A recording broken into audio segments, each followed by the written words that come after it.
ನಿಮ್ಮ ಹಳೆಯ ಒಡವೆನ ಅಧಿಕ ಬೆಲೆಗೆ ಮಾರಬೇಕೆ? ಅಟಿಕಾಗೆ ಕಾಲ್ ಮಾಡಿ 8803000300. Attica gold company. ಕೆಪಿಎಸ್ಸಿ ಮಾಜಿ ಅಧ್ಯಕ್ಷ ಶಿವಶಂಕರಪ್ಪಗೆ ಇಡಿ ಅಧಿಕಾರಿಗಳು ಶಾಕ್ ಮೇಲೆ ಶಾಕ್ ಕೊಡ್ತಿದ್ದಾರೆ. ನಿನ್ನೆ ಬೆಳಗಿನ ಜಾವ 5 ಗಂಟೆಗೆ ಇಡಿ ಅಧಿಕಾರಿಗಳು ಶಿವಶಂಕರಪ್ಪ ಅವರ ನಿವಾಸ, ಇತಿಹಾಸದಲ್ಲೇ ಮೊದಲು ಅನ್ನೋ ರೀತಿಯಲ್ಲಿ ಕೆಪಿಎಸ್ಸಿ ಕಚೇರಿ, ಅದರ ಜೊತೆಗೆ ಡೀಲರ್ಗಳ ಮನೆ ಮೇಲೆ ಏಕಕಾಲಕ್ಕೆ 13 ಕಡೆ ದಾಳಿ ಮಾಡಿದ್ರು. ಇವತ್ತು ಕೂಡ ದಾಳಿ ಮುಂದುವರಿತಾ ಇದೆ. ಕೆಪಿಎಸ್ಸಿ ಹಗರಣದಲ್ಲಿ ಇಡಿ ಅಧಿಕಾರಿಗಳ ತಲಾಶ್ ಮುಂದುವರಿತಾ ಇದ್ದು, ಕೆಪಿಎಸ್ಸಿ ಮಾಜಿ ಅಧ್ಯಕ್ಷ ಶಿವಶಂಕರಪ್ಪ ಅವರ ನಿವಾಸದಲ್ಲಿ ಈ ಕ್ಷಣಕ್ಕೂ ಪರಿಶೀಲನೆ ಮುಂದುವರಿತಾ ಇದೆ. ನಿನ್ನೆ ರಾತ್ರಿ ಇಬ್ಬರು ಅಧಿಕಾರಿಗಳ ಅಲ್ಲೇ ಉಳ್ಕೊಂಡಿದ್ರಂತೆ. ಬೆಳಗಿನ ಜಾವ ಮತ್ತೆ ದಾಖಲೆಗಳ ಪರಿಶೀಲನೆ ಆಗ್ತಾ ಇದೆ. ಸುದೀರ್ಘ 25 ಗಂಟೆಗಳಿಂದ ತಡರಾತ್ರಿ ತನಕ ಇಡಿ ಅಧಿಕಾರಿಗಳ ಶೋಧ ಕಾರ್ಯಾಚರಣೆ ಮುಂದುವರೆದಿದ್ದು, ಕೆಪಿಎಸ್ಸಿ ನೇಮಕಾತಿ ಅಕ್ರಮದ ಸಂಬಂಧ ನಿನ್ನೆಯಿಂದಲೂ ಕೂಡ ತನಿಖೆ ಆಗ್ತಾ ಇದೆ. ಮನೆಯಲ್ಲಿ ದಾಖಲೆಗಳು, ಬ್ಯಾಂಕ್ ಖಾತೆಗಳ ಬಗ್ಗೆ ಪರಿಶೀಲನೆ ಆಗ್ತಾ ಇದ್ದು, ಅಕ್ರಮ ಹಣ ವರ್ಗಾವಣೆ ಸಂಬಂಧ ಪರಿಶೀಲನೆ ಆಗ್ತಾ ಇದೆ. ಇದಕ್ಕೆ ಅಲ್ವಾ ಇಡಿ ಅಧಿಕಾರಿಗಳು ದಾಳಿ ಮಾಡಿದ್ದು. ಸಾಕಷ್ಟು ದಾಖಲೆಗಳನ್ನ ಈಗಾಗಲೇ ವಶಕ್ಕೆ ಪಡೆದುಕೊಂಡಿದ್ದಾರೆ ಇಡಿ ಅಧಿಕಾರಿಗಳು. ದಾಳಿ ವೇಳೆ ಕೆಲವು ಮಹತ್ವದ ದಾಖಲಾತಿಗಳನ್ನ ವಶಕ್ಕೆ ಪಡೆದುಕೊಂಡಿದ್ದಾರಂತೆ ಅಧಿಕಾರಿಗಳು. ಶಿವಶಂಕರಪ್ಪ ಫ್ಯಾಮಿಲಿಗೆ ಸೇರಿರುವ ಬ್ಯಾಂಕ್ ಖಾತೆಗಳ ವಿವರಣೆಯನ್ನ ಕೂಡ ಪಡೆದುಕೊಂಡಿದ್ದು, ಕಳೆದ 5 ವರ್ಷಗಳ ಆದಾಯ ಟ್ರಾನ್ಸಾಕ್ಷನ್ ಪಡೆದು ಪರಿಶೀಲನೆ ಆಗ್ತಾ ಇದೆ. ಆಸ್ತಿ ಖರೀದಿಯ ಬಗ್ಗೆ ಕೂಡ ಇಡಿ ಅಧಿಕಾರಿಗಳ ಪರಿಶೀಲನೆ ಆಗ್ತಾ ಇದ್ದು, ಶಿವಶಂಕರಪ್ಪ ಅಷ್ಟೇ ಅಲ್ಲದೆ ಅವರ ಸ್ನೇಹಿತರು, ಬೇನಾಮಿಗಳಿಗೂ ಕೂಡ ಇಡಿ ಅಧಿಕಾರಿಗಳು ಶಾಕ್ ಕೊಟ್ಟಿದ್ದಾರೆ. ಎಲ್ಲಾ ಮಾಹಿತಿ ಕಲೆ ಹಾಕಿ ಒಬ್ಬೊಬ್ಬರಿಗೆ ಡ್ರಿಲ್ ನಡೆಸೋದಕ್ಕೆ ಇಡಿ ಅಧಿಕಾರಿಗಳು ಸಿದ್ಧತೆ ಮಾಡಿಕೊಂಡಿದ್ದಾರೆ ಅನ್ನೋದ್ರ ಬಗ್ಗೆ ಡೀಟೇಲ್ ಸಿಗ್ತಾ ಇದೆ.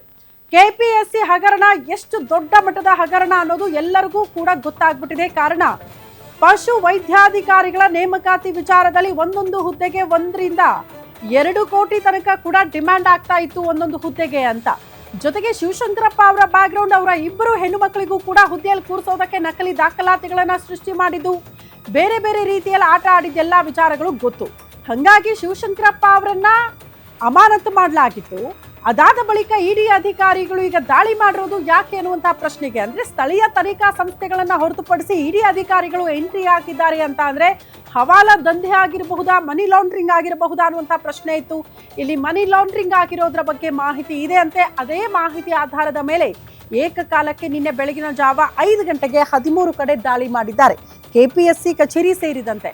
ಹಾಗಾಗಿ ಇವತ್ತು ಕೂಡ ದಾಳಿಯನ್ನ ಮುಂದುವರೆಸಿದ್ದು, ದಾಖಲೆಗಳ ಪರಿಶೀಲನೆ ಇಡಿ ಅಧಿಕಾರಿಗಳಿಂದ ಮುಂದುವರಿತಾ ಇದೆ.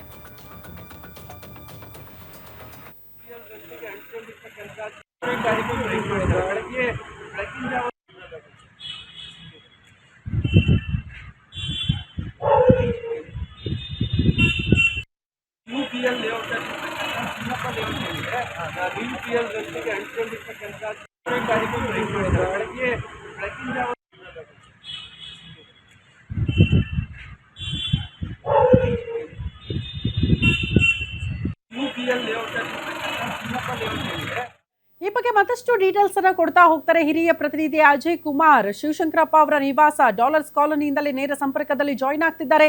ಅಜಯ್, ಸದ್ಯಕ್ಕೆ ಏನ್ ಡೆವಲಪ್ಮೆಂಟ್ ಆಗ್ತಾ ಇದೆ? ಏನೆಲ್ಲ ದಾಖಲಾತಿಗಳು, ಮನಿ ಲಾಂಡ್ರಿಂಗ್ ಆಗಿರುವ ವಿಚಾರಕ್ಕೆ ಸಂಬಂಧಪಟ್ಟಂತೆ ಏನಾದರೂ ದಾಖಲಾತಿಗಳು ಇಡಿ ಅಧಿಕಾರಿಗಳ ಕೈ ಸೇರಿದೆಯಾ? ಸದ್ಯಕ್ಕೆ ಏನಾಗ್ತಾ ಇದೆ ಅನ್ನೋದ್ರ ಬಗ್ಗೆ ಡೀಟೇಲ್ಸ್ ಕೊಡೋದಾದ್ರೆ.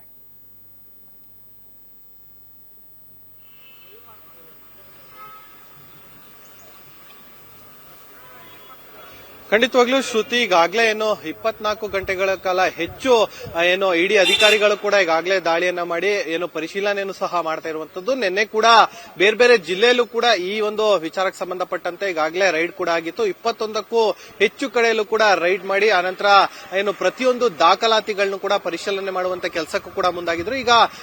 ಈಗ ನಿನ್ನೆ ಇದ್ದಂತಹ ಏನು ಅದೇ ಸ್ಥಳದಲ್ಲಿ ಕೂಡ ನಾವು ಇರುವಂತದ್ದು. ಯಾಕಂದ್ರೆ ಈಗಾಗಲೇ 25ಕ್ಕೂ ಹೆಚ್ಚು ಗಂಟೆಗಳ ಕಾಲ ಆಗಿದೆ. ಇನ್ನು ಕೂಡ ಇಡಿ ಅಧಿಕಾರಿಗಳು ಕೂಡ ಇಲ್ಲಿ ಏನು ರೈಡ್ ಮಾಡಿ ಅಲ್ಲಿರುವಂತಹ ಕೆಲವೊಂದು ದಾಖಲಾತಿಗಳನ್ನು ಕೂಡ ಪರಿಶೀಲನೆ ಸಹ ಮಾಡ್ತಾ ಇರುವಂತದ್ದು. ಅಂದ್ರೆ ಇಲ್ಲಿ ಅವರ ಮನೆಯಲ್ಲಿ ಸಿಕ್ಕಿರುವಂತಹ ಕೆಲವೊಂದು ಮಹತ್ವದ ದಾಖಲೆಗಳನ್ನು ಕೂಡ ಈಗಾಗಲೇ ವಶಕ್ಕೆ ಪಡ್ಕೊಂಡಿದ್ದಾರೆ. ವಶಕ್ಕೆ ಪಡ್ಕೊಂಡಿರುವಂತಹ ದಾಖಲೆಗಳು ಯಾವ ರೀತಿಯಾಗಿರುವಂತದ್ದು ಮತ್ತೆ ಎಲ್ಲೆಲ್ಲಿದೆ, ಹೀಗೆ ಸಾಕಷ್ಟು ವಿಚಾರಗಳನ್ನು ಕೂಡ ಒಳಗೊಂಡಿರುವಂತದ್ದು. ಜೊತೆಗೆ ಇನ್ನು ಆಸ್ತಿ ಪಾಸ್ತಿ ವಿಚಾರಕ್ಕೆ ಸಂಬಂಧಪಟ್ಟಂತೆ ಕೂಡ ಇನ್ನೂ ದಾಖಲಾತಿಗಳು ಕೂಡ ಸಿಕ್ಕಿರುವಂತದ್ದು.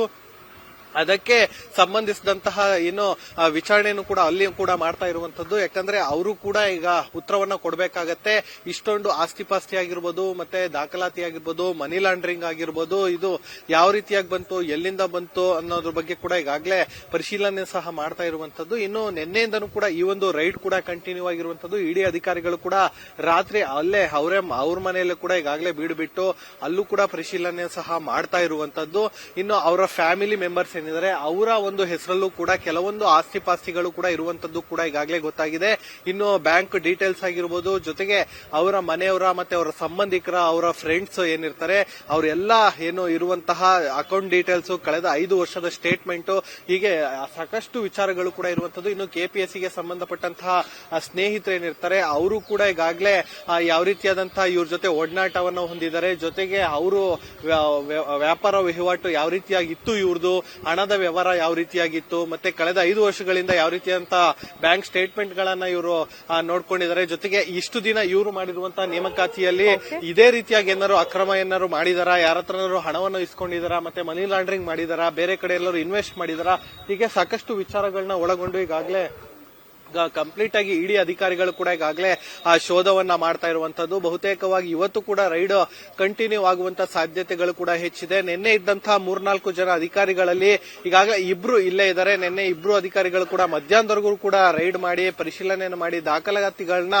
ತಗೊಂಡು ವಾಪಸ್ ಆಗಿದ್ರು. ಆದ್ರೆ ಇವತ್ತಿರುವಂತಹ ಅಧಿಕಾರಿಗಳೇಂದ್ರೆ ಅವರು ಕೂಡ ನಿನ್ನೆಯಿಂದ ಕಂಪ್ಲೀಟ್ ಆದಂತಹ ಮಾಹಿತಿಯನ್ನು ಕೂಡ ಪಡ್ಕೊಳ್ತಿದ್ದಾರೆ. ಸಾಕಷ್ಟು ವಿಚಾರಗಳನ್ನು ಕೂಡ ಅವರ ಬಳಿಯಿಂದನೂ ಕೂಡ ಕೇಳಿ ತಿಳ್ಕೊಳ್ತಿದ್ದಾರೆ. ಜೊತೆಗೆ ಏನು ಬ್ಯಾಂಕ್ ಸ್ಟೇಟ್ಮೆಂಟ್, ಟೆಕ್ನಿಕಲ್ ಎವಿಡೆನ್ಸ್ ಮೇಲೆ ಸಾಕಷ್ಟು ಒತ್ತನ್ನು ಕೂಡ ಕೊಡ್ತಿದ್ದಾರೆ. ಒಟ್ಟಿನಲ್ಲಿ ಇನ್ನೂ ಕೂಡ ಸಾಕಷ್ಟು ದೊಡ್ಡ ಮಟ್ಟದಲ್ಲೂ ಕೂಡ ಸಿಗುವಂತಹ ಆಸ್ತಿ ಪಾಸ್ತಿಗಳು ಕೂಡ ಈಗಾಗಲೇ ಸಾಧ್ಯತೆ ಇರುವ ನಿಟ್ಟಿನಲ್ಲಿ ಇವತ್ತು ಕೂಡ ರೈಡ್ ಕಂಟಿನ್ಯೂ ಆಗುವಂತಹ ಎಲ್ಲ ಸಾಧ್ಯತೆಗಳು ಕೂಡ ಹೆಚ್ಚಿದೆ ಅಂತ ಹೇಳ್ಬೋದು. ಶ್ರುತಿ. ಓಕೆ ಅಜಯ್, ಧನ್ಯವಾದಗಳು ತಮ್ಮೆಲ್ಲ ಮಾಹಿತಿಗೆ.